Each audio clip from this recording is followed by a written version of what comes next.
Amid rows of homes reduced to piles of ash by the Palisades Fire, stands a house that held out against the flames and smoke that scorched northwest Los Angeles last week. It belongs to avid environmentalist Dr. Karina Maher and her husband Michael Kovac, an architect who designed the building with an emphasis on sustainability and wildfire resilience. Kovac and Maher fled their home when the fire started last week and watched remotely as their security cameras captured the fire drawing near. Here's the house, the house in a happier time, the day before. And then the first time we see fire, big fire in the background is just 3 hours later. Eventually, the power went out, leaving the fate of their home in the dark. After the fire had passed through the area, photos of the destruction began to appear online.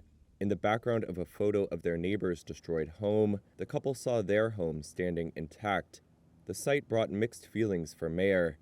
It really does look like an apocalypse or a war zone with everything in ash and rubble and still fires smoldering and smoking and burning, and seeing our house standing there. So there is a bit, I guess, of survivor's guilt, if you want to use that term.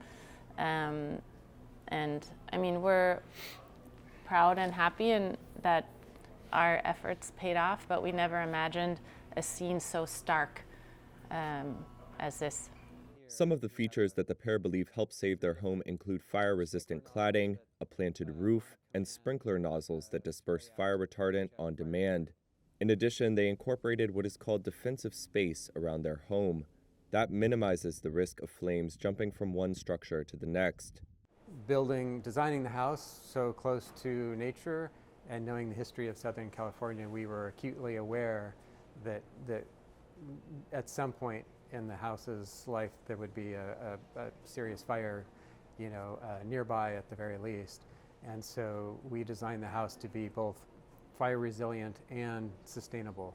And happily, those two systems are often one and the same. The Palisades Fire is one of many to ravage Los Angeles in the past week, leaving at least 24 dead and an estimated 12,000 structures damaged or destroyed. The firestorm is already the costliest in U.S. history in terms of insured losses. A Herculean rebuilding effort lies ahead, likely to cost billions of dollars. As that recovery begins, Kovac and Maher hope that society will take seriously the threats of climate change and extreme weather events and come up with smarter, realistic solutions.